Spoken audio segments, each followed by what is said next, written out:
All right, I think we're live. Welcome to Big Deke News Live on a Friday. Getting you guys right for the weekend with some Steelers talk.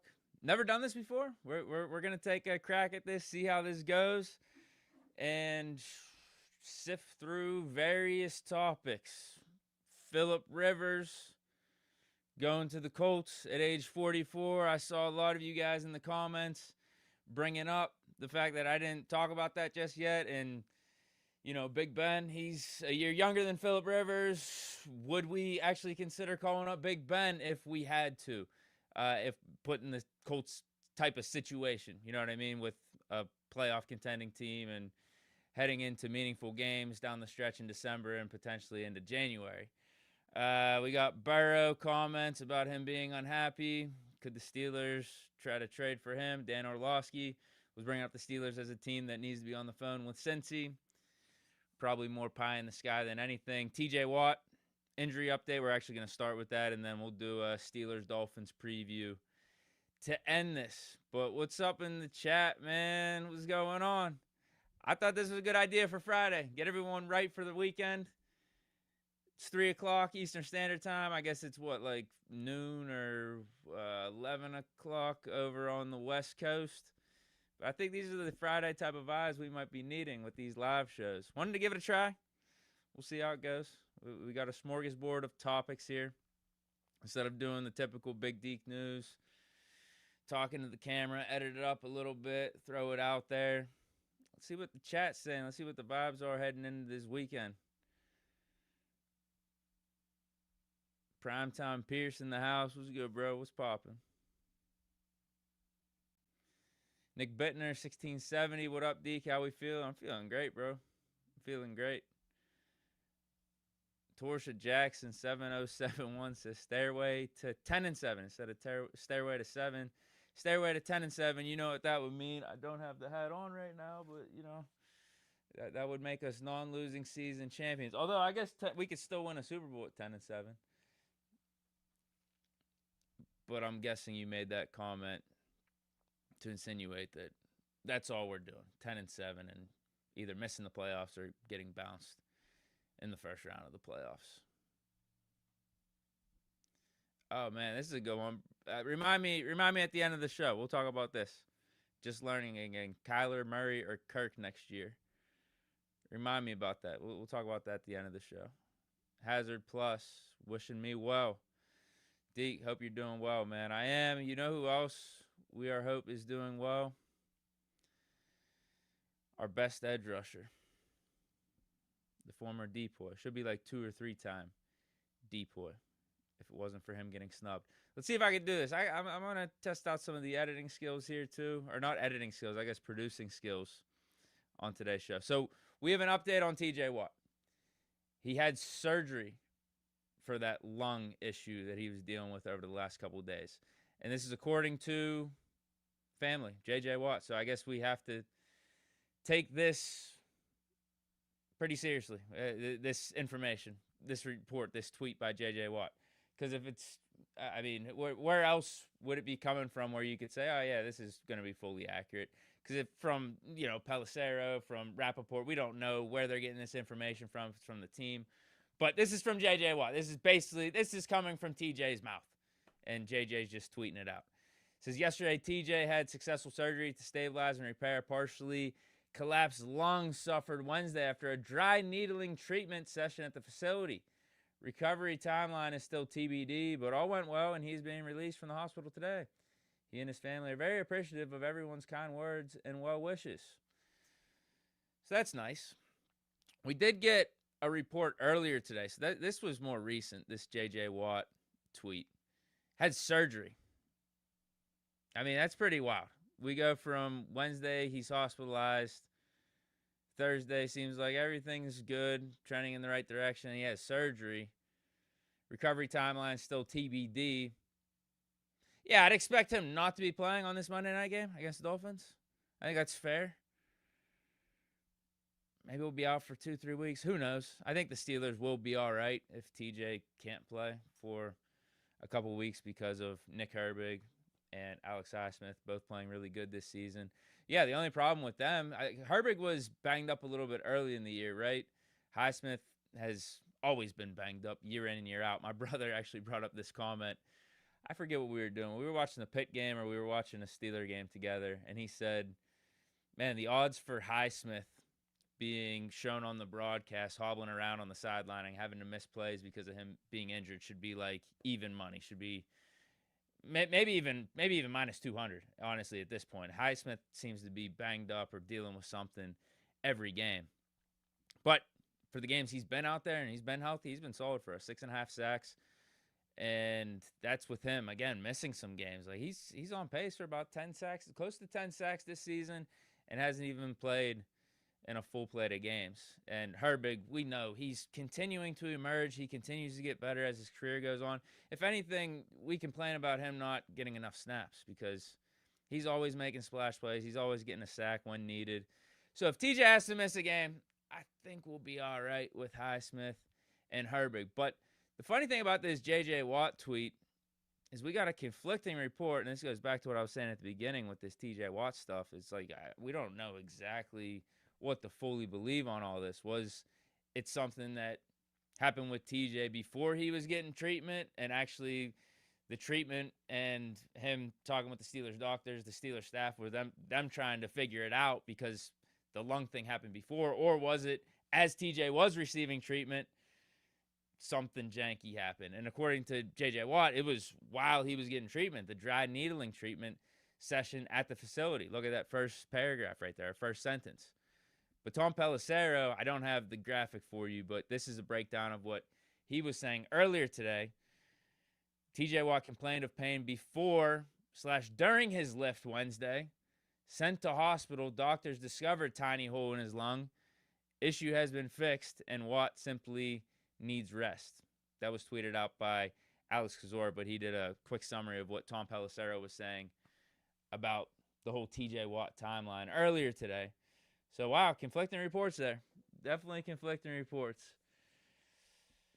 Maybe this is a little bit more along the lines of the Tyrod Taylor situation with the Chargers 4 or 5 years back. Whenever he was getting some treatment on his ribs, and the doctor accidentally punctured his lung, had to miss that game week 2. And then Herbert goes off, and I think Herbert won Rookie of the Year. I think he did. It was either Herbert or Justin Jefferson that year. I can't remember.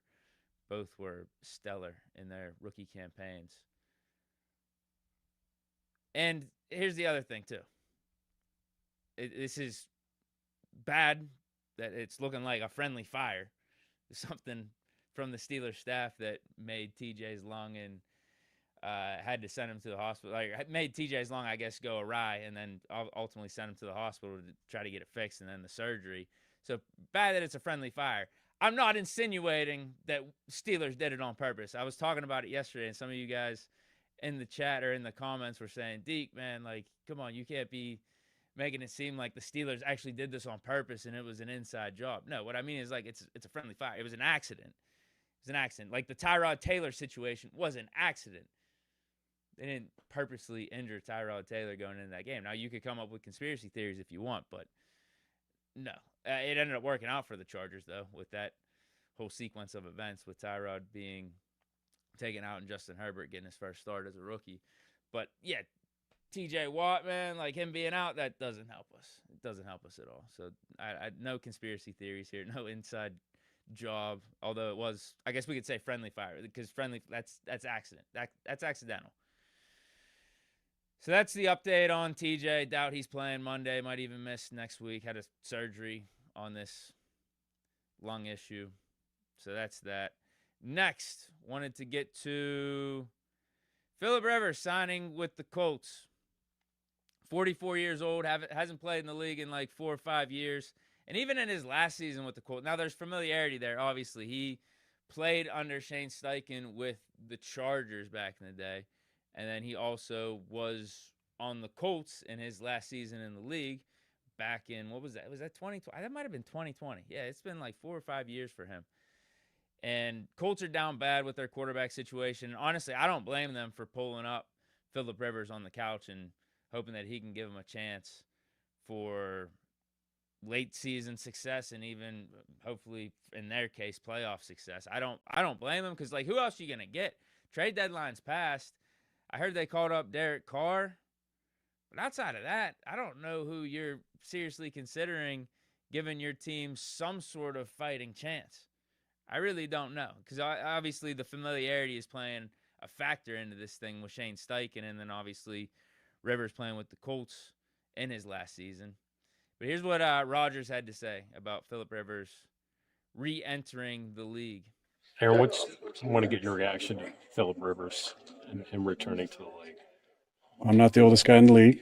I love that. You guys hear this? It's pretty incredible, though, because because he's been out for, I believe, 4 full seasons, plus this part of this season. I was laughing because a couple of my buddies hit me up asking what I would do in that situation. And I said, without missing a beat, I'm retired. I'm staying retired. So big credit to Phil, and I wish him nothing but the best. I've been a fan of his for a while, and I hope he goes out and it's just like riding a bike and he can jump right back in the saddle. Okay. Wow, that was kind of dope. That was kind of dope. Good producer skills right there. Louder than your mic. Was it too loud? We'll try to fix that next time. Although I do got some more clips for the rest of this show. Why not call up Cam Newton? It's a good question. I think the answer is, again, the familiarity Rivers has with Shane Steichen and the fact that he was on the Colts 4 or 5 years ago and actually has played with some of his teammates like Jonathan Taylor and Pittman. He made that a thing in his press conference where he let everyone know, like, listen, I'm familiar with these guys. I played with them in my last season here.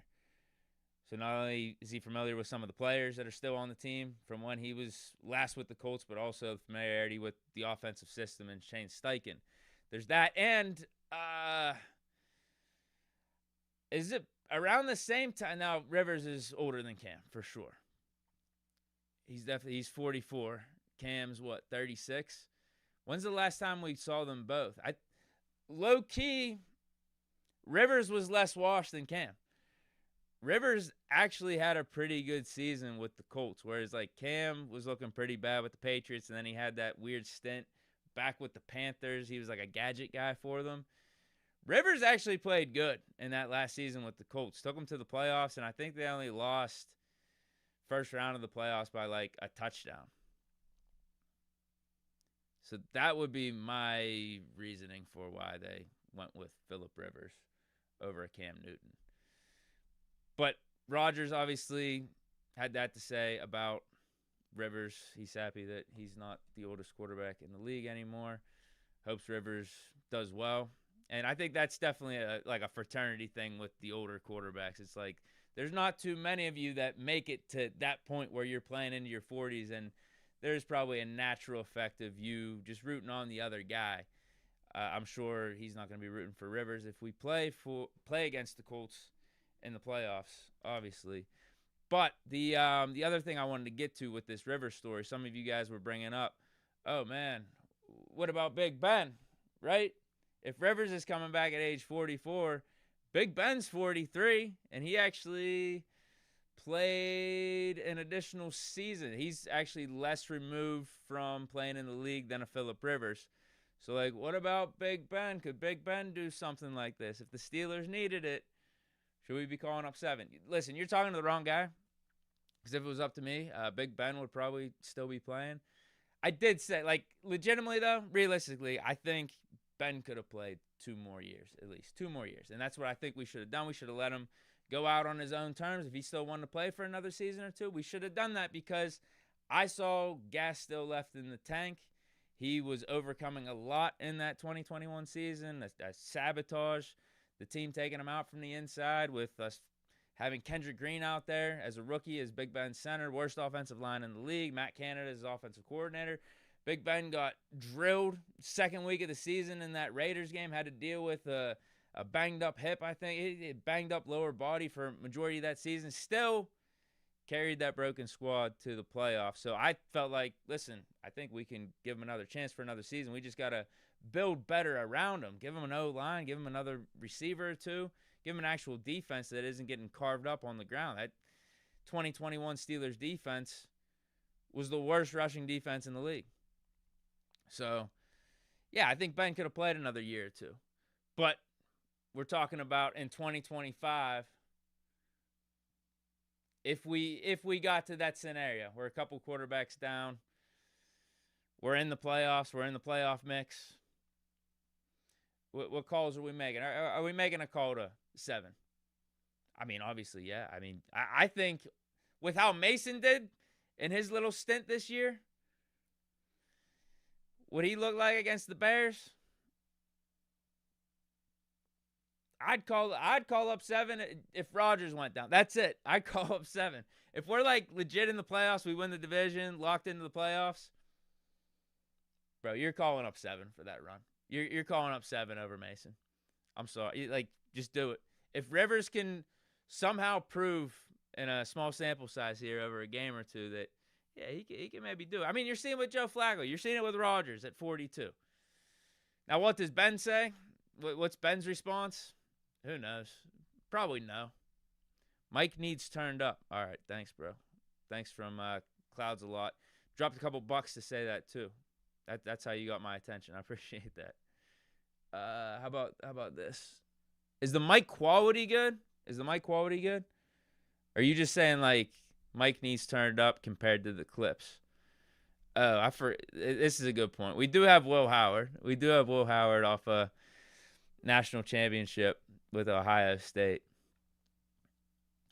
All I'm saying is if you see Rivers, dude, this is 4.5, 5 years removed from being in the league. If you see Rivers at age 44, Big Ben a year younger, if you see Rivers have any success, I mean, yeah, maybe you take a page out of the Colts book. Now we have to get to a scenario where Rodgers is out and we have to turn to Mason or Will Howard.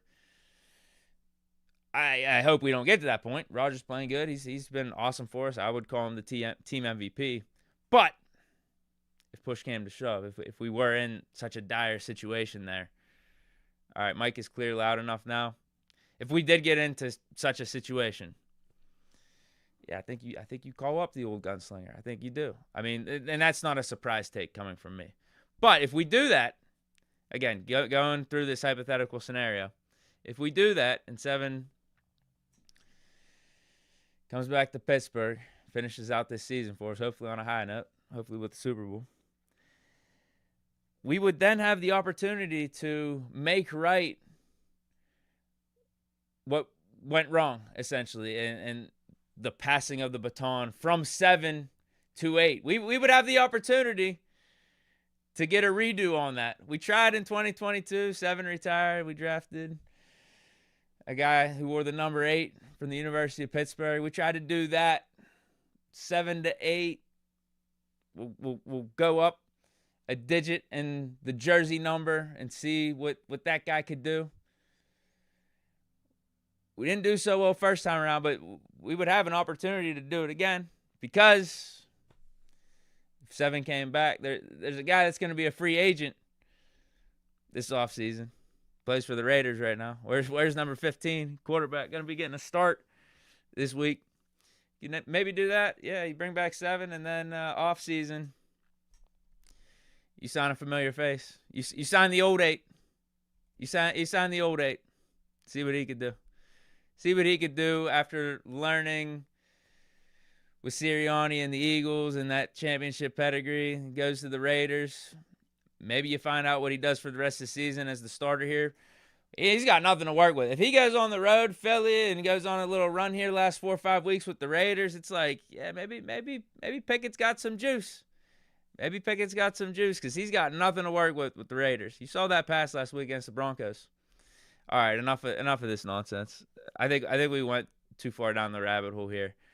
Actually, no, we're going. I'm sorry. I'm just sorry for today's show with some of these stupid topics. I'm just being upfront with you guys. I'm sorry.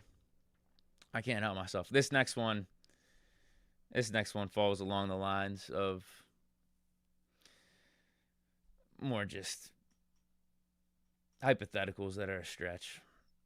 But Joe Burrow, he's saying he's unhappy. He's questioning things. He's pondering life. And some people are thinking he can maybe pull an Andrew Luck, retire early.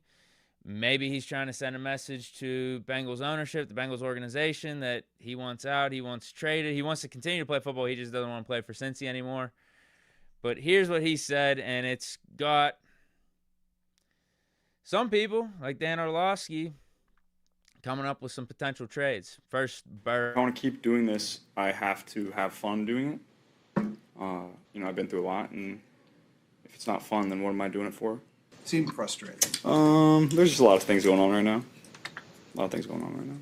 Football related, personally. All the above. Jamar Chase said that, I thought this was pretty funny in regards to Burrow's quotes there.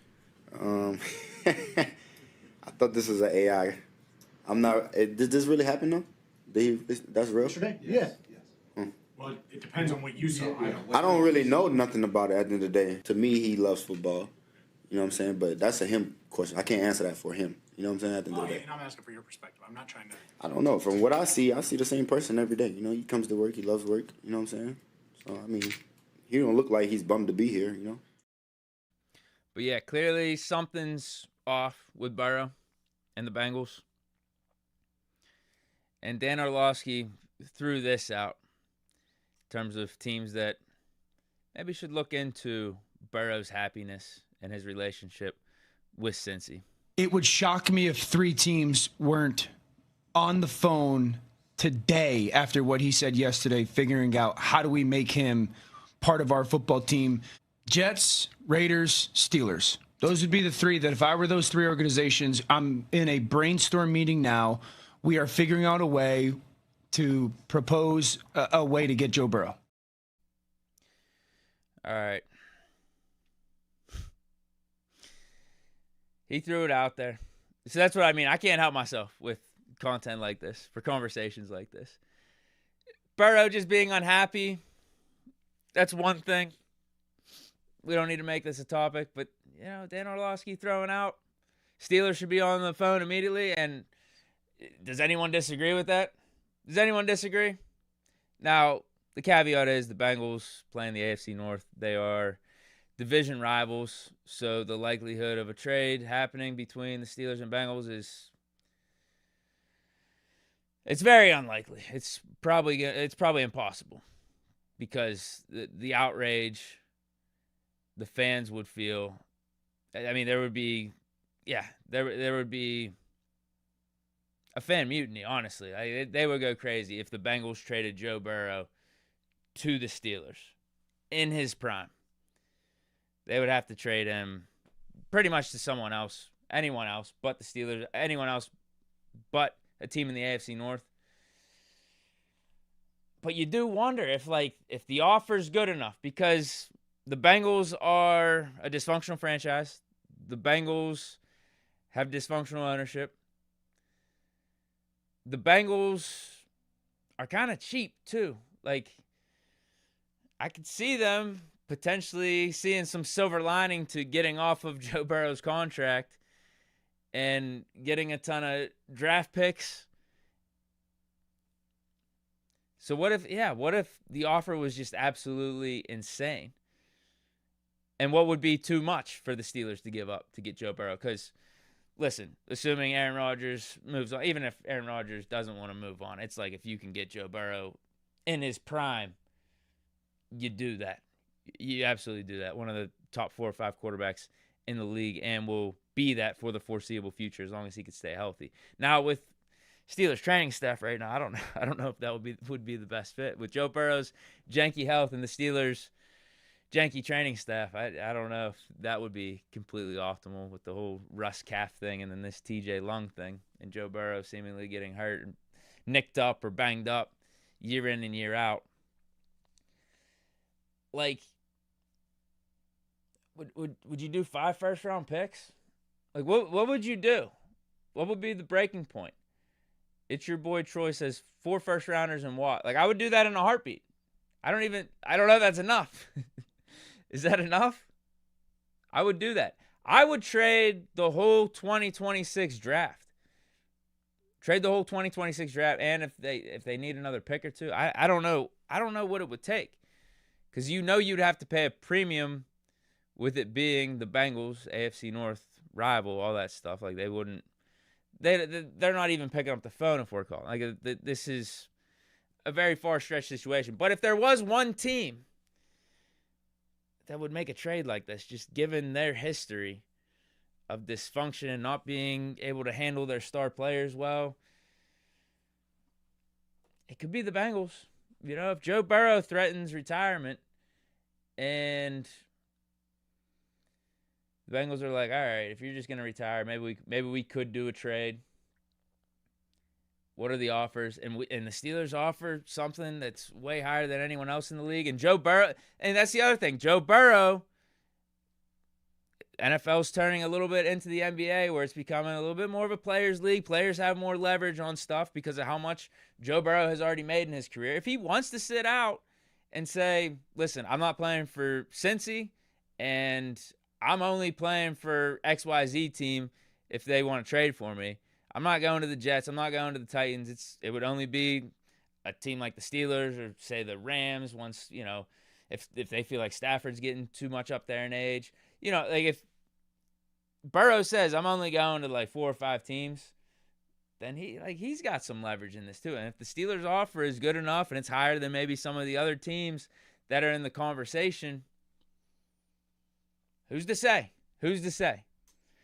Now, we know it's very unlikely, but like what is, I'm just wondering what's the package? Like in terms of this thought exercise, what would we have to give up?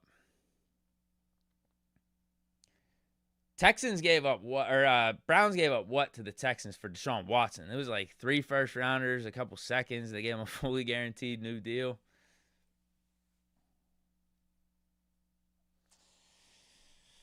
I think the 4 firsts in a Watt would. I think that's fair. I would do that from a Steelers standpoint in a heartbeat. I would. Forget those first-round picks. You see how the Rams have managed with them trading those picks for 3-4 years in a row. I think it was how much of a gap in between the Rams having a first-round pick until recently. I think it was last year. They just had a first-round pick. They've done just fine. Why? Because they have a franchise quarterback and a good coach.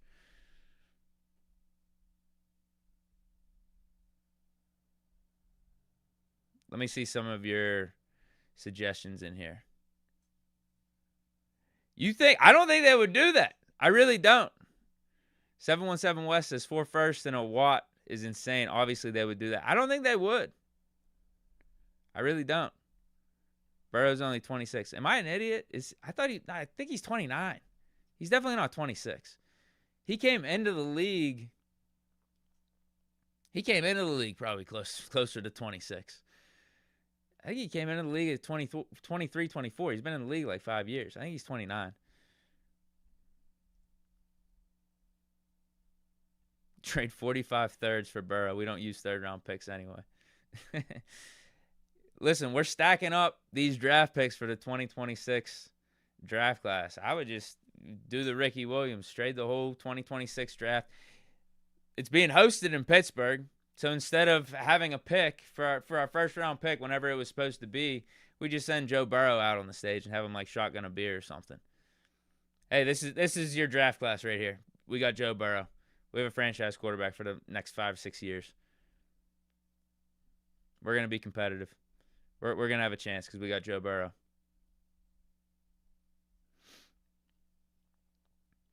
I think you would have to. I don't even think they would do that, though. I don't think they would do the 2026 draft class. I don't think they would do it. You would have to throw in some extra first-round picks as well, I think.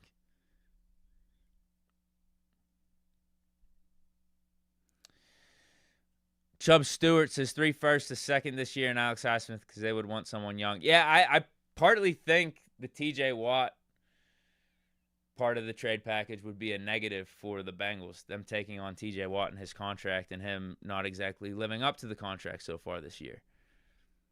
Like Highsmith is cheaper, and he's giving you 6.5 sacks while missing some games and being banged up this year.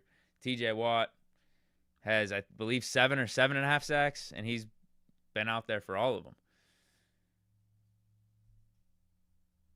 But has the massive contract, $40 million plus. So I'm kind of with you there. I think Highsmith or maybe another player or two would be more valuable from the Bengals standpoint. I don't know. Yeah, I don't know who else you could throw in there. It might unfortunately have to be like a Frazier or something. You know, one of our blue chip studs, young blue chip studs. But that's the price for getting a franchise quarterback like Joe Burrow. I think you do it. I definitely think you do it. I don't. I just think it's a fun conversation because Dan Orlovsky threw the Steelers into the mix. It's Friday. Like, fuck it. Why not talk about Burrow potentially going to the Steelers in 2026? I don't think it's actually happening. We got this take. Trade Tomlin, Narduzzi, Capel, and actual draft from Pitt to Cincy. I don't mind the last part of this being a legitimate option.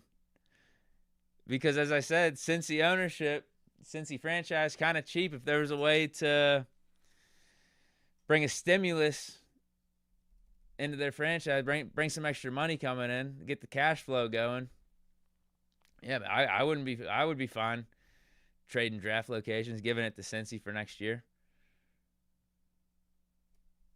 All right, we got this $10 chat. Let me see this. Hold on, this is pretty good.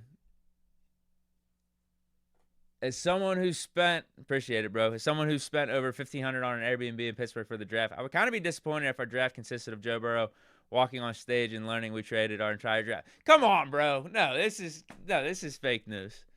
Get out of here with this. No way. No way. How would you not be ecstatic? No way.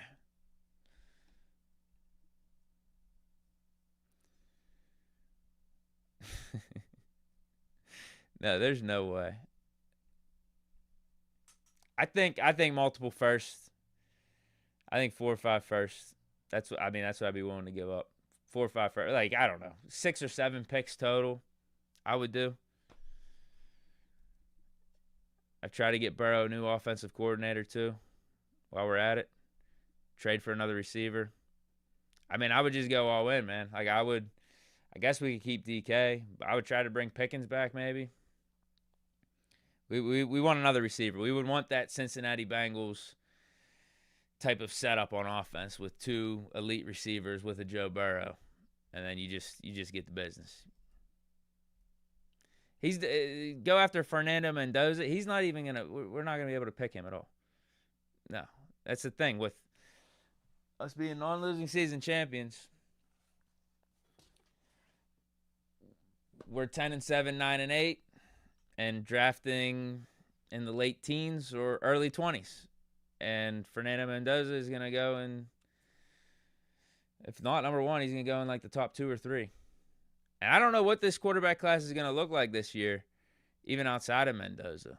Like, you don't know who's coming out. You don't know who's going to stay because of NIL. And I don't even know what quarterback you're really feeling like that great about. I don't know about like Mendoza to the pro. I don't even know if I'm feeling that great about him, to be honest. And he's going to be the top quarterback.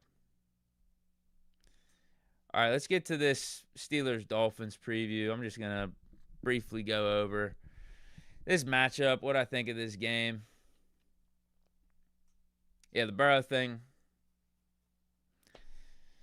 it's pie in the sky. It's pie in the sky, clearly. But I want to talk about it. I want to stimulate the brain a little bit. How could it be possible? What would it take? Like, there is a little, I broke it down. There is a little bit of a path. Joe Burrow having leverage. If he says, I'm only playing for a handful of teams. If you don't trade me, I'm just retiring. And the Bengals cave a little bit into that, and the Steelers have the best offer. If they have an offer that's like, it would have to be a little, I'd say, ridiculously better than the other teams. Omar Khan's aggressive. Omar Khan's a deal maker. I wouldn't put it completely past us. I know Steelers in the past have been conservative in how they operate and build their roster. But recently, that's definitely not the case. Far from the case, actually. The turnover we've experienced over the last 2 or 3 years is pretty insane. It's not only unprecedented for the Steelers franchise, but kind of unprecedented for the league. All these different quarterbacks, defensive turnover, trading receivers. Right, Steelers, Dolphins. Tua sucks. I mean, he's not that good. I tried telling a lot of you guys this years ago whenever he was making Pro Bowls. When push comes to shove, when it gets cold, when he's got to go up against top 10 defenses and better teams and other elite quarterbacks in big-time games, he's not able to live up. So if you're going to pay him like an elite quarterback, you're just wasting your time, because the only opportunity you may have had with Tua is if you stack the team around him and he's on a cheap contract, he's still on the rookie deal. Maybe you could go that route. Maybe you could take that formula into some success. But the Dolphins weren't even able to do that. So it's like, what's it going to look like whenever you actually pay Tua and you're not going to be able to keep the same defense? You're not going to be able to keep the same roster or surroundings around him. And this year, part of that was due to Tyreek Hill getting injured. He's not one of those guys, man. He's not. So we have the advantage at the quarterback position. And the weather is going to be freezing here in Pittsburgh on Monday. I don't know if you guys checked the weather, but before hopping on this live, I needed to see what the weather's going to be like. I mean, it's been freezing here in December. It's going to be a cold winter in Pittsburgh, I think. I don't know what the Farmer's Almanac is predicting, but it's way colder here than normal in late November and into December, so it's probably going to stay trending that way into January and February, unfortunately. But on Monday night, specifically Steelers-Dolphins, low is 16. Low is 16. You could probably expect there to be some wind. Tua's arm isn't that good. And he's not even having that good of a season either. He's missing Tyreek Hill. And I know the Dolphins have been winning. They have a 6-7 record. But it's not really because of Tua. It's their running game that's been popping off with A-Chain. And then last week with A-Chain, I think, did he go out in the middle of the game or something? I know he's dealing with an injury this week. But then Jalen Wright, the dude from Tennessee, young running back from Tennessee, he had himself a game last week too. So they got a little like two-headed combo potentially here with A-Chain going down with injury and being limited. It's their running game that's been really picking up over the last 4 weeks. But also the fact, because the passing yards in their 4 wins, it's $170, $140, $130, and $119. Those 4 games. That's what Tua is passing for those last 4 games. But they won the 4. It's their running attack. They got 197 on the ground, 169 on the ground, 164 on the ground, and 239 on the ground. That's 4 games in a row right there. It's not like Tua's been playing bad. He's not playing as bad as he was earlier in the season with the interceptions and the turnovers and stuff, because I still think he's leading the league in picks. Yeah, he's got 14 on the year. He's not playing bad, not playing awful. It's a running game that's been carrying the offense. But you also got to consider they've been playing some really shitty teams. The Dolphins wins. They only have one quality win, and that's over the Bills. Week 10. And they did throttle the Bills, 30-13. But outside of that, look at their other wins. The last 3 games is Commanders, Saints, Jets. 3 of the worst teams in the league. And 2 of those games they barely won.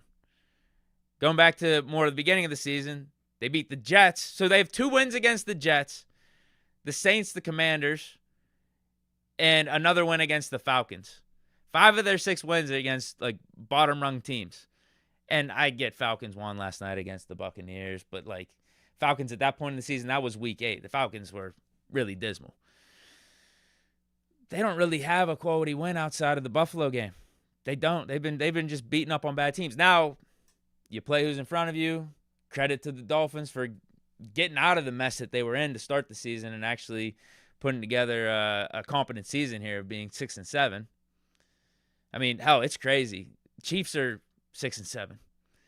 Dolphins have the same record as the Chiefs. Dolphins have the same record as the Ravens. Absolutely insane. And their defense has been playing better too. They've been getting turnovers, making some splash. But again, look at who they've been playing. Like really shitty teams, shitty quarterbacks, shitty offenses. Like their defense is looking better and it's getting praise, I think, a little bit more than what it really is. It's a mid defense. Like, you can run on them, you could pass on them. They don't have many stars on the defensive front. Like, their edge rushers, it's Bradley Chubb. It's a wash, and up there in age, Matthew Judon on the edge. Minkah Fitzpatrick is having a little bit of a resurgence, but we know the impact of the safety position isn't like some of the other positions on defense. Like, don't get me wrong, I still wish we had Minkah. He is playing like a top 2 or 3 safety in the league right now. I think has always played like an elite safety in the league, even with the Steelers and him not getting the splash plays in the recent seasons, the last like 2 or 3 seasons. I think he's always been a quality top-tier safety. Don't get me wrong on that. But outside of that, I mean, corners aren't that good. Rasul Douglas is having a little bit of a resurgence, but it's him and Jack Jones. Linebackers, all right. Jordan Brooks, Tyrell Dodson. You could run on them. You can pass on. Like, I think it's the same as what we were talking about heading into last week with the Ravens. It's like, yeah, they're competent. They're not worst in the league. They're not, 28th. Like, I think what's the Steelers defense? Aren't we like 28th in the league or something? I was hearing that from James Harrison on his podcast. We're like bottom 4 or 5, honestly, which is really sad. The rushing yards that we've been giving up is crazy. And maybe that is a concern whenever we talk about the Dolphins offense versus our defense and how the Dolphins have been able to run the ball really well. But I think Steelers should be able to sell out on the run and not worry about Tua taking any deep shots or really posing a threat to us in the passing game. I think that's got to be the strategy, because you see what happens with our defense whenever we let up on the run initially. It's just like opposing offenses can have their way against us, both running and passing, because of the diversity of calls that they'll be able to call and like all that type. It's just stop the run game first. And that's not a rocket science type of take. That's not a crazy ass take. Like, an offense has success in this league, no matter what era, 2025, going back 20 years in the 70s. Like, if you're able to run the ball and impose your will on the opposing defense, the opposing team, you're just going to have flat out right success. You just will. You'll be able to control the ball. Your defense is going to play better because they're going to be well rested. With how our defense has been sketchy, stopping the run, that should be the focus, and that's one of the strengths for the Dolphins offense. But again, their defense, it ain't anything crazy. It really isn't. So I got us. And let me know if I got anything else I got to worry about here. If I'm missing some things, I can go over to the injury report too before we get up out of here. But let me know if you guys have any takes, bowl predictions, things that I might be missing with this matchup coming up on Monday Night Football. It's Keller Rush jerseys. It's Tomlin in primetime Monday night at home. I think if you add up all those variables, it's like a 90 to 95% chance that we win this game. Although we've said that before in games like this, and we've seen results in recent years not go our way, unfortunately. All right, let me look at the injury report before I go over the comments real quick. DK's fine. Full practice yesterday. He even said in his interview yesterday, he's good. Patrick Queen, full. Rodgers, full. Duggar, full. Looks like we're going to be getting him back. James Pierre did not practice. Calf injury. Not a fan of that. He experienced it in the Ravens game, finished it out. But that calf, man, those soft tissue, those are ones you really don't want to mess with. Tomlin did make it sound like Pierre will be good to go in this game, but he was just going to be shaky in the practice throughout the week. Malik Harrison with the concussion limited. Andrews Pete concussion, DNP, so it looks like we'll be getting Dylan Cook for another Sunday out there at left tackle. Darnell, limited concussion. TJ Watt, DNP, lung, obviously. Derek Harmon, DNP, yesterday. Now we'll see what the practice report is for Friday and see what happens with Harmon and some of these dudes today, but there was looking like a chance that Harmon was going to be out there, at least according to Tomlin in his interview.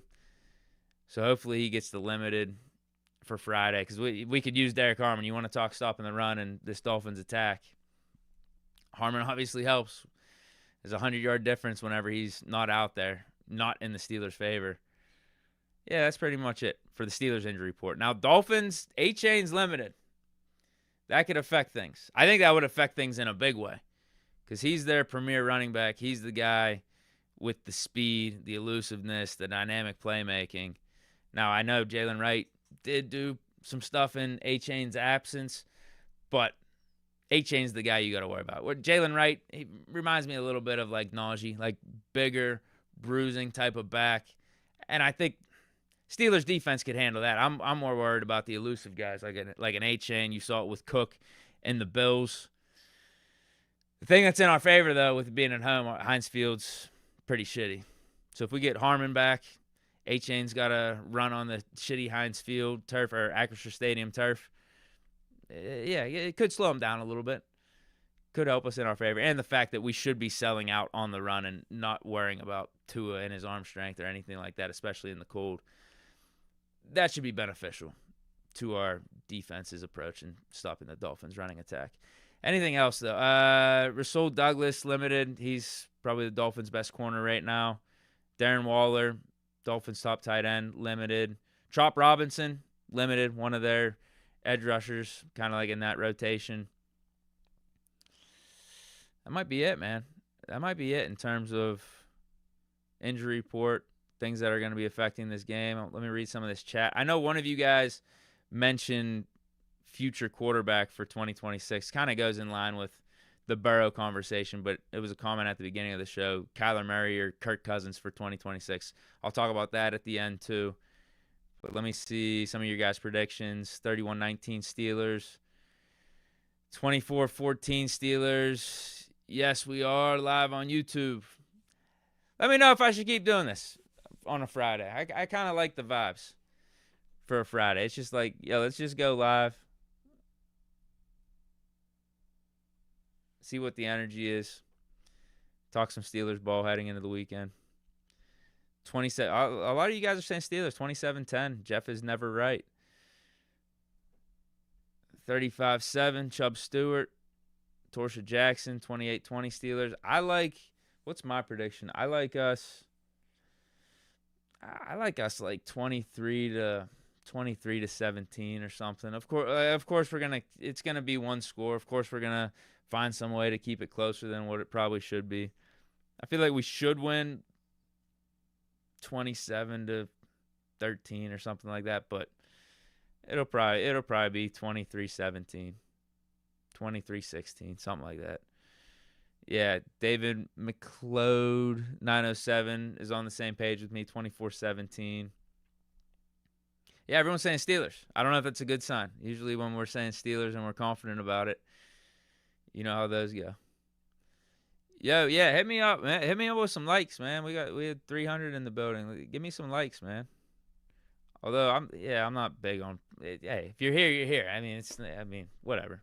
Yeah, if you want to give me some likes, go ahead. But I appreciate Clouds a lot looking out for me. If you want to like it.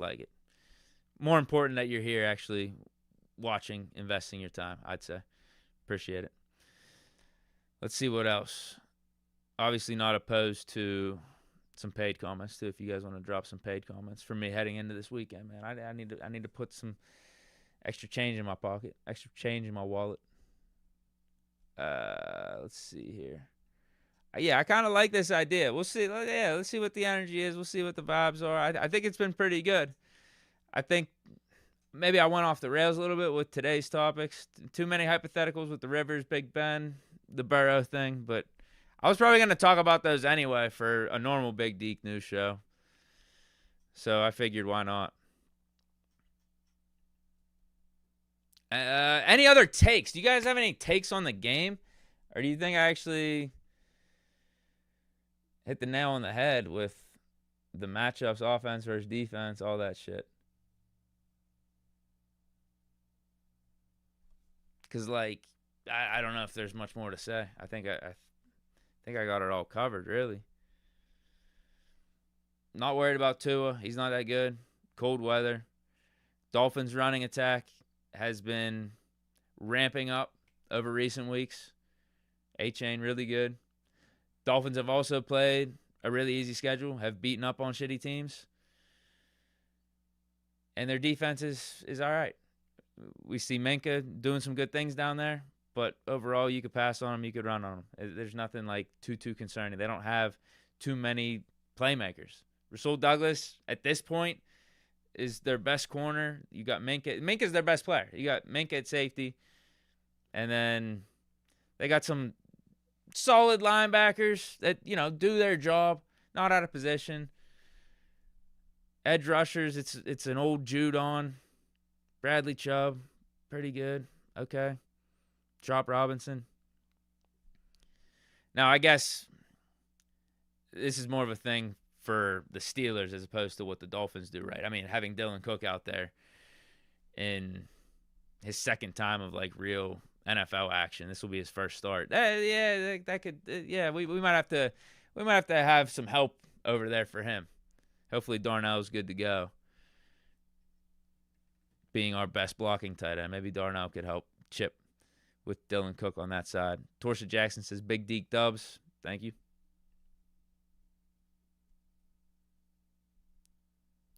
Minka pick 6. No. Rodgers been taking care of the ball. No, he's been taking care of the ball. The last month or so before this game against the Ravens, our offense has been struggling. But for Rodgers only has 7 picks on the year. He's been taking care of it. And legit, he probably should only have 3 or 4 picks. Because a few of those were due to receivers running the wrong routes, clanging off of one of our receivers' hands and going to the other team. So Rodgers been taking care of it. We haven't had any fumbling issues with the running backs. It was Caleb Johnson early in the season, but that was a special teams thing. We've been all right. Yeah, Jalen Warren's been holding on to the ball. Kenneth Gainwell's been holding on to the ball. Not too worried about the turnovers. I mean, Minka's going to be lurking, though. He's going to be trying to get that big play. Revenge game here. Jalen Ramsey, though, too. It's a revenge game for Jalen Ramsey. He'd be loving to pick off Tua. Let's see.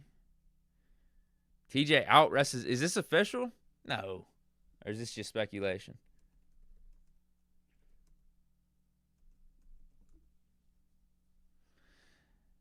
Out indefinitely. That's what I'm seeing. He's ruled out from Monday Night Football, out indefinitely. So there's another update for you guys. Indefinitely doesn't mean out for the season. It just means it's indefinite. We don't know exact timeline. We don't know a definite timeline. Jonnu Smith touchdown. Oh man. Unfortunately, you might be right. Unfortunately, you might be right about a Jonnu Smith touchdown. I don't think he should be incorporated in our offense anymore. You saw what we did last week with less Jonnu, more MVS, more Thielen, more Darnell until he got hurt. And then when Darnell went out, we had Freiermuth out there. That offense was good, man. I think it opened things up. Defense had to pay attention to all of our eligible receivers. I'll be interested what happens with Roman Wilson this week because we definitely sat him more due to special team stuff. And I feel like with it being a Ravens game and how much we value special teams already, but the fact that Ravens games always come down to the wire. Sometimes it takes a special teams play here or there that really affects the game. We wanted to make sure we were all buttoned up on a special teams front by having Scotty Miller be active over a Roman Wilson. But now we look at the depth chart. Roman Wilson's higher up on the depth chart than even an Adam Thielen. So I don't know, man. I don't know what to expect from him. But it's just either way, best case scenario for Roman, it's you're going to be our 5th receiver anyway.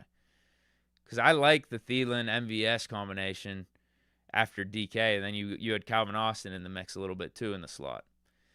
That's the top 4. I think that's got to be the top 4 going forward. So it's not really I'm expecting too much from Roman Wilson anyway on an offensive standpoint.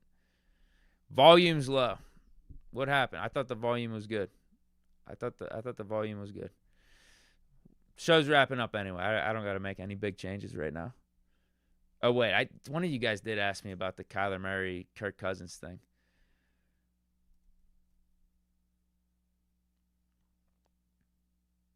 Volume's fine. All right. Someone asked Kyler Murray or Kirk Cousins for 2026. How about neither? No, absolutely no for Kirk Cousins. Absolutely not. 0. you could maybe talk me into Kyler, but I think at some point we got to start developing and building for a future. I would be 100% for Rodgers coming back, having that continuity there. If he finishes the season off strong, he wants to come back, and we finish the season off strong, I'd be for it. Outside of that, in terms of like the older quarterback, the veteran quarterback, trading for Joe Burrow, yes, I think that would be an option. Trading for a franchise quarterback, I think that should be in play. Dude, outside of that, let's try to get our own franchise quarterback. Let's try to actually develop and build something. Now, do you not have the most trust in our coaching staff and the Steelers' way of doing things to actually accomplish that? That's a legitimate debate. I think we would also have to have conversations about offensive coordinator change, defensive coordinator change, even though that has nothing to do with the quarterback.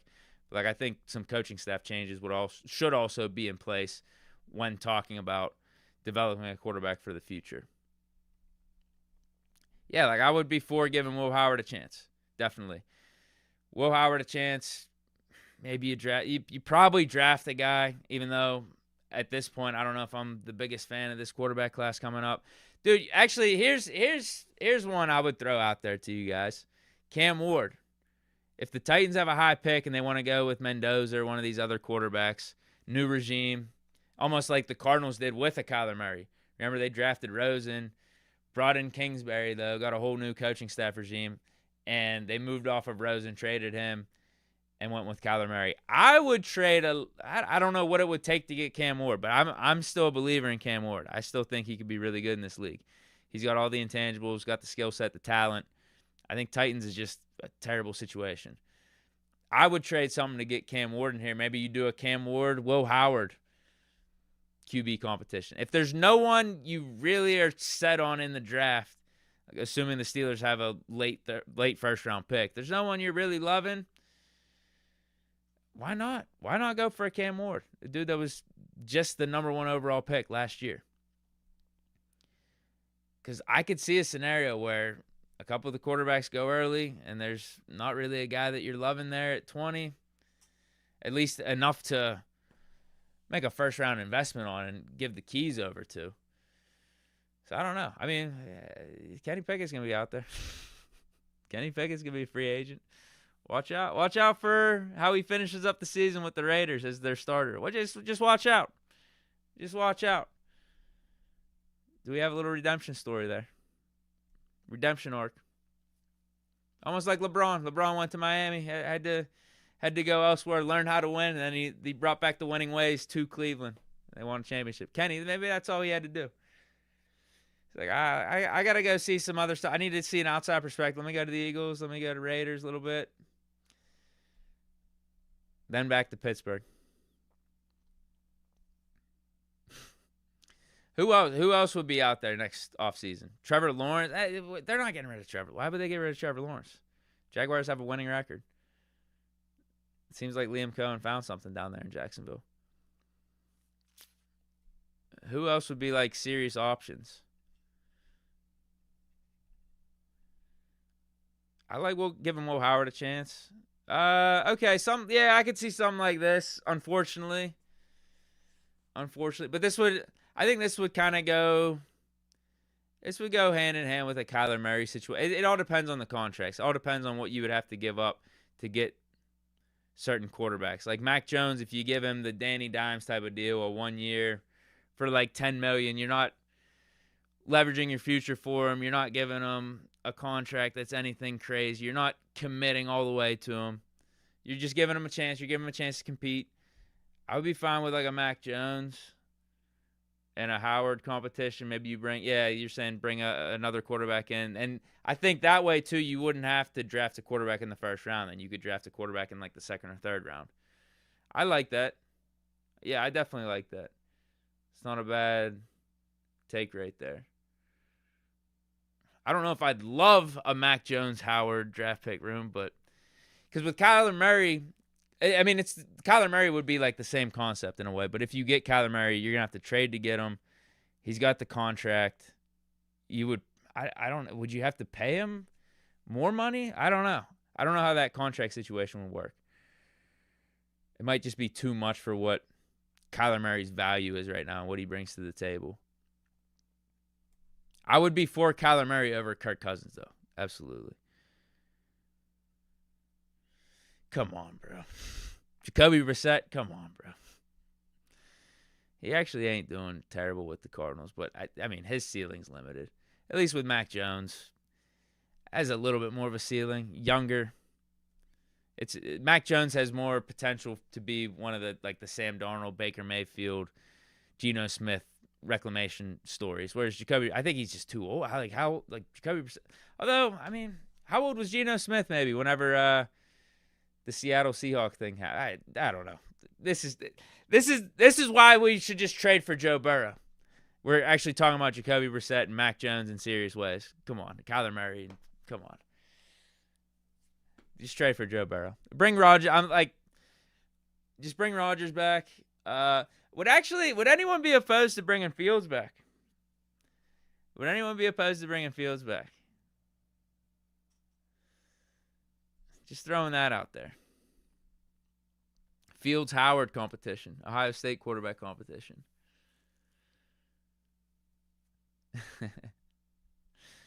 How about this one? Hold on, where's this? Sign Jameis Winston, let's tank in the name of Jesus for Jeremiah Smith. Dude, yeah, whoever gets Jeremiah Smith, you're going to have an elite receiver for a long time.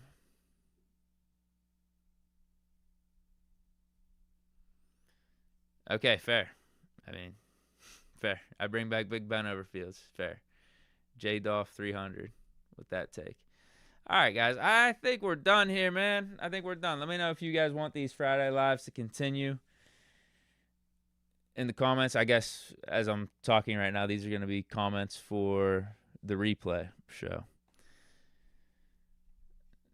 But, yeah, let me know if you guys like this vibe. You like this energy. Maybe we'll keep it going. We'll keep it going. If not, this was something to try. I've been wanting to try it for maybe a month or so and finally got around to doing it. Yeah. Rob Booman says, Fields, Deke, it's time to shut the show down, bro. Yep, I think just maybe too many takes. Too many things I'm saying at this point. Too many things I'm throwing out there. We went through a lot today. We went through a lot of topics and a lot of takes. So maybe we got to Fields coming back to the Steelers portion of the show. It's just time to shut it down. So that's where we're going to end it there. Have a great Friday. Have a great weekend. See you guys Monday night. And maybe if something happens between now and then, we'll get a video on Saturday. Well, I guess, yeah, it would be tomorrow. Probably not tomorrow. Maybe a Sunday show. If there's something that pops up that catches my eye that I think would be good to react to. But if not, I guess, is it Monday night? Do I do a Monday show during the day? Who knows? Stay chilling. Peace.